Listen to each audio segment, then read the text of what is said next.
सभी को जय यीशु। पोप फ्रांसिस का एक महत्वपूर्ण कथन है, वो इस प्रकार है। नदियाँ अपने लिए नहीं बहती और फूल अपने लिए नहीं खिलते और सूरज अपने लिए नहीं चमकता। दूसरों के लिए जीना प्रकृति का नियम होता है। चाहे हमारा जीवन कितना भी कठिन क्यों ना हो, हम सब एक दूसरे की मदद करने के लिए पैदा हुए हैं। तो जब हम खुश हो जाते हैं तो हमारा जीवन अच्छा होता है, और जब दूसरे हमारी वजह से खुश हो जाते हैं तो हमारा जीवन और बेहतर बन जाते हैं। मेरे प्यारे भाइयों और बहनों, जब यही लेन देन ही हमारा प्रकृति का कानून होता है या फिर हमारा जीवन का आधार होता है, तो पवित्र वचन या फिर पवित्र ग्रंथ हमारे सामने कुछ और सच्चाई को दिखाता है कि इंसान ने ईश्वर की सृष्टि का रखवाला बनने की अपनी निजी बुलावा को कैसे भूल गया या फिर आज भी कैसे भूल जाता है। मेरे प्यारे भाई और बहनों, जैसे आज हम माँ कलीसिया के साथ उपवास काल के इस चौथे हफ्ते में विशेष रूप से प्रवेश करते हैं और इतवार के 4 वचन भाग की ओर जब हम देखते हैं, एक बात तो सही है कि चाहे कहानी, घटना, पात्र या फिर संदर्भ भले विभिन्न हो, संदेश तो वही है। कहानी तो वही है कि प्रभु की सृष्टि की रखवाला ही लूटने वाले, छीनने वाले लुटेरे बन जाते हैं। आज का पहला पाठ उत्पत्ति ग्रंथ अध्याय 11 वाक्यांश 1 से लेकर 9 तक वचन भाग में लोगों की ख्वाहिश थी अपने लिए एक शहर बनाने की, ताकि पृथ्वी पर कोई भी प्राणी बिखर ना जाए। पर परिणाम ये था कि प्रभु ने उनके बीच उलझन पैदा किया और उन्हें सारी पृथ्वी पर बिखेरा। दूसरे पाठ में योशुआ का ग्रंथ अध्याय 7 वाक्यांश 10 से लेकर 15 तक वचन भाग में इस्राएलियों की ख्वाहिश थी चोरी की गई माल को अपने पास छिपा के रखने का। पर परिणाम स्वरूप जिसके पास प्रभु के लिए अर्पित की गई वस्तुएं पाई गई, उन्हें उनके साथ आग में जलाया गया।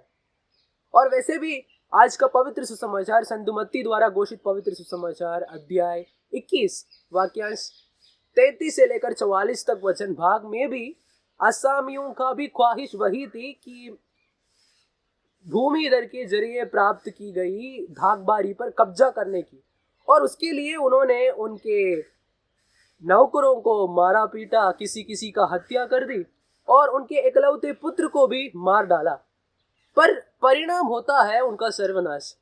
देख लीजिए, एदन वाटिका से ईश्वर ने इंसान को बाहर निकाल दिया, और आज के पवित्र सुसमाचार भाग में असामियों ने, जो हम सभी इंसान का प्रतीक होता है, हमने ईश्वर के एकलौते पुत्र को बाहर निकाल दिया। अब चाहे एदन वाटिका हो या फिर धाकबारी हो, हमारी स्वार्थपरता, हमारी स्वार्थ इच्छा ही हमारी सबसे बड़ी समस्या होती है। अब उत्पत्ति ग्रंथ के बाबेल से लेकर आज के पवित्र सुसमाचार की धाकबारी तक सब प्रतीक होता है इंसान का घमंड का, इंसान का लालच की, इंसान की स्वार्थपरता की, और ईश्वर और इंसान के बीच बढ़ने वाली दूरी की।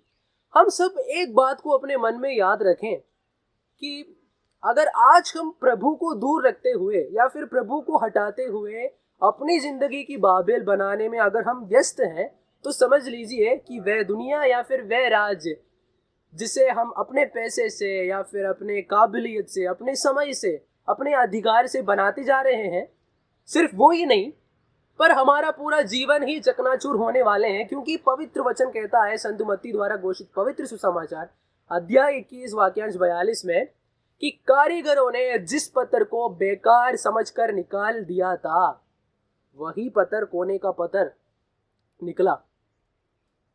विशेष रूप से ऐसे एक जमाने में जहां एक ही मोहल्ले में, एक ही परिवार में रहते हुए भी इंसान जब इंसान को समझ नहीं पाता है, एक दूसरे की भावनाओं की, एक दूसरे की जरूरतों की नजरअंदाज की जाती है, तो शायद थोड़ा बहुत हमें भी मनन चिंतन करना है कि अपने जीवन में हमने कहाँ या फिर कब प्रभु को या फिर प्रभु की उपस्थिति को खो दिया है।